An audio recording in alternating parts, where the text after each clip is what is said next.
Happy Friday. Hey, Chris Jenkins, credentialed member of the media covering the Carolina Panthers for Charlotte Vibe, aka the man of the people. You have a friend in the media, which is me. Any questions that you may have about this Carolina Panthers team, whatever it is, let me know. My job is to make sure I get those questions answered for you. So, hey, happy Friday once again, everybody. For some, it's like the last day of vacation, and Monday you guys get back to the grind. But for me, covering the Carolina Panthers, it's grind day, not much of a vacation for the holidays. So this is the final injury report of the week. May have lots of questions from it. I'm going to answer as many as I can today, but honestly, I'm going to encourage you all to make sure you stay tuned to me on Twitter. And most importantly, make sure you stay tuned on Sunday at 11 a.m. because that's when I can give you the details, actually at about 11:30ish, about exactly what is going to happen with the players that may be out. But nevertheless, we're going to go ahead and get into it again. Hope everybody's having a good Friday. Make sure you hit the like button. Help us continue to grow. Subscribe. We want to get to 15,000 subscribers. You can help me do that. It's free. Just like the video. Leave a comment. Love to continue to grow and continue to be able to do more for you guys. All right, so without further ado, sorry, no practice footage today because really Fridays aren't that big of a practice day. But let's go ahead and take a look at this injury report. And, first, I'm just going to go down to the bottom. It's kind of hard to see here. But DJ Johnson was actually involved in a car accident. And so, just my opinion, no inside information. For me, it almost seemed like that maybe DJ's hurt, not significantly, not life-threatening, but he's hurt a decent amount from the accident because they didn't give any details about anything other than it was an accident. And then just moments before I came online here, saw that DJ has actually been moved to the PUP list, physically unable to perform, non-injury related injury status, right? Which means they already had ruled him out, but to me this is it's something significant enough where they can have that designation for him, and then that allows them to bring up another guy, sign another guy without using up a roster spot. So again, just want to give that information to you guys. DJ Johnson was in an accident. Don't know the exact, whether it was last night, this morning, but he is out. And since Coach Canales spoke with the media earlier today, he has been put on the, let me see exactly what they called it, the reserve non-football injury list, which means he, allows the team to bring up somebody, sign him to that 53-man roster. And we'll see what happens from there. But certainly hope that young man is well. And in terms of the implications of him being out, well, DJ played about a third of the snaps last week. He'll substitute in there with Clowney.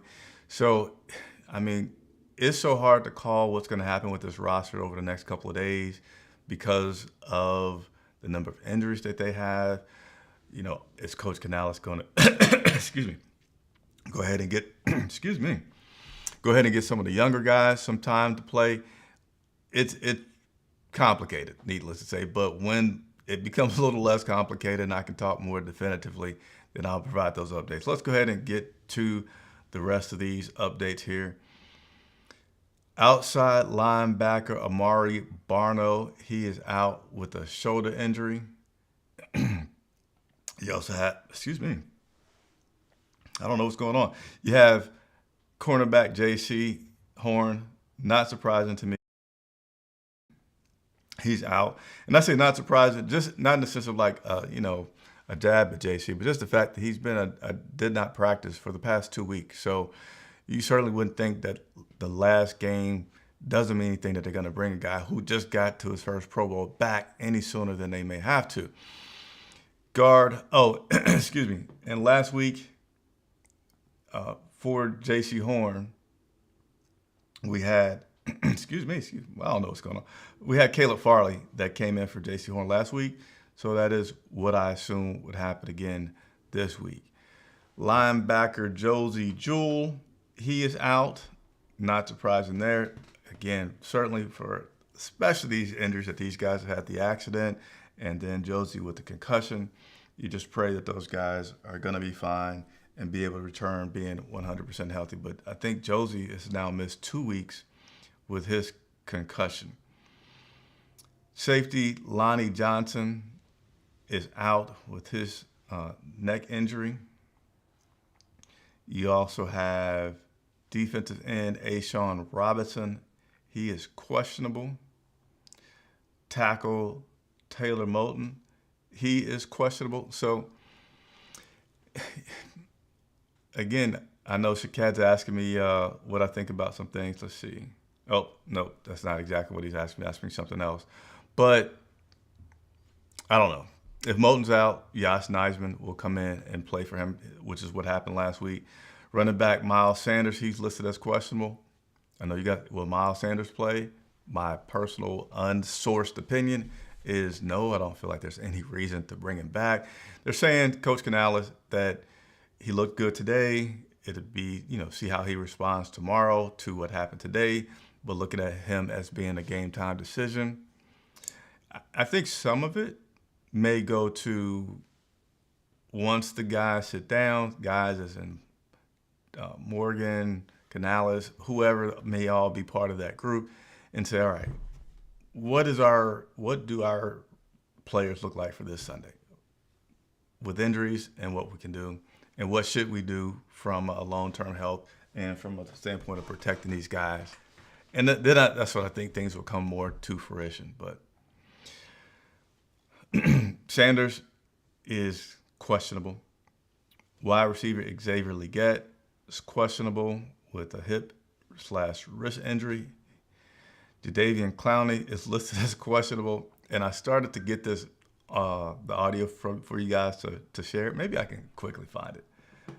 Because I think this is something worth hearing. No, I'm not going to be able to quickly find it, so I'm not going to have you guys wait for that. But in regards to Jadeveon Clowney, as you see, let me put it back here on the screen. He had a rest day, so he didn't practice. I'm sorry. He had a rest. He was full participant in practice, but then he's listed as questionable.